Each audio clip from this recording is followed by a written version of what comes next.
সামনের দিনগুলোতে দেশের অর্থনৈতিক সংকট আরও তীব্র হবে বলে মনে করে বিএনপি ও যুগপৎ আন্দোলনে থাকা দলগুলো।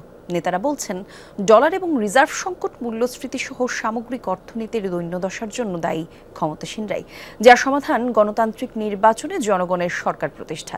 সাধারণের সামনে দেশের অর্থনীতির অবস্থা তুলে ধরে আগামীর আন্দোলনের পরিকল্পনা করছে বিরোধী দলগুলো। সহকর্মী সাইফুদ্দিন রবিন জানাচ্ছেন বিস্তারিত। শিয়া বাটার, অ্যালোভেরা ও ভিটামিন ই সমৃদ্ধ লিলি বিউটি সোপ। বিএনপি ও সমমনা দলগুলোর সরকার পতনের এক দফা আন্দোলন অনেকটা মুখ থুবড়ে পড়ে ২৮ অক্টোবর মহাসমাবেশ পণ্ডের মধ্য দিয়ে। এরপর ৭ জানুয়ারির নির্বাচনও প্রতিহত করতে পারেনি তারা। মিথ্যা কথা বলছে, মিথ্যা ডাটা দিচ্ছে, মিথ্যা তথ্য দিচ্ছে। নির্বাচন ও নতুন সরকার গঠনের দীর্ঘদিন পর হলেও হতাশা কাটিয়ে সোচ্চার হচ্ছে বিএনপি ও যুগপৎ আন্দোলনে থাকা দলগুলো। লিয়াজু কমিটি বিশ্লেষণ করেছে দেশের অর্থনৈতিক পরিস্থিতি। নেতারা বলছেন, বাজারে পণ্যের দামে আগুন, কয়েক মাসের মধ্যে বাড়বে নগদ টাকার সংকট, বৈদেশিক ঋণের বোঝা আরও চাপানো হবে জনগণের উপর। সংসারের যে খরচ, সেটি যেখানে আমি হিমশিম খাচ্ছি, পাচ্ছি না, সেখানে পাওনাদাররা যখন আমাকে তাগাদা দিবে, তখন আমার অবস্থাটা কী হবে? আর কয়েকটা ব্যাংক তো রুগ্ন নয়, এটা বোধহয় আয়ুষ্কালই শেষ হয়ে গেছে।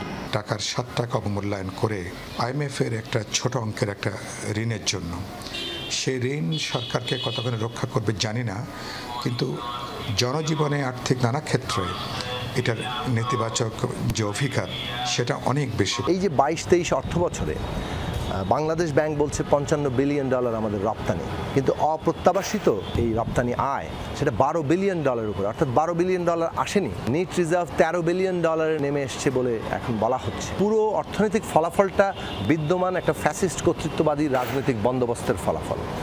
বিরোধী নেতারা বলছেন, অর্থনৈতিক সংকটের জন্য দায়ী সরকার, কারণ ক্ষমতাসীনদের ব্যাংক লোপাট, দুর্নীতি ও অর্থ পাচার। দুর্নীতি, লুণ্ঠনের অবাধ সুযোগ দিয়ে কিন্তু তারা এই ক্ষমতাটা টিকিয়ে রেখেছে। সংকটটা তারাই সৃষ্টি করেছে, কাজে এই সংকট সমাধানের কোনো সক্ষমতা তাদের নেই। সরকার সম্ভবত পরোক্ষভাবে এসব যে মুনাফাখোর সিন্ডিকেট, কোনো না কোনোভাবে তাদের কাছে সরকার জিম্মি। মোরাল বা ইথিক্যাল যে অথরিটি বা শক্তি লাগে, দুর্ভাগ্যজনকভাবে এটা না থাকাতে কেউ সরকারের কথা শুনছে না। এই সরকারের আমলে যেই ব্যাংকগুলো দেওয়া হয়েছে দলীয় বিবেচনায় আওয়ামী লীগের নেতাদেরকে, সেই ব্যাংকগুলো আজকে ফোকলা। সরকারি দলের নেতা কর্মীদের বাড়ি ঘরে যদি অভিযান চালানো হয়, কোটি কোটি টাকা, ডলার আপনারা পাবেন। এক কথায় সরকার নেই, রাষ্ট্রযন্ত্রের, সেটা প্রশাসন থেকে আরম্ভ করে রাজনৈতিক যারা আছে, সকলের একটা যৌথ সুবিধা আছে। সাধারণ মানুষ নিত্যপণ্যের অস্বাভাবিক মূল্য সহ প্রতিদিন যে অর্থনৈতিক সংকট মোকাবেলা করছে, সেই বিষয়টি সামনে রেখে সোচ্চার হচ্ছে বিরোধী দলগুলো। দেশের অর্থনৈতিক সংকটকে সামনে রেখেই আন্দোলনের প্রস্তুতি নিচ্ছে তারা। এই পরিস্থিতি চলতে দিলে দুর্ভোগ আরও বাড়বে, দুর্গতি আরও বাড়বে, অনিয়ম বাড়বে, কারণ কেউ কথা শুনছে না। প্রত্যেকে মনে করেন যে তারা সরকারকে টিকিয়ে রেখেছে। একটা পলিটিক্যাল পার্টি, তাকে অলওয়েজ কেয়ারফুল থাকতে হয় যে পিপুল সেন্টিমেন্ট অফ দ্য পালস। মানুষ এখন কি চায়, মানুষের কি সমস্যা।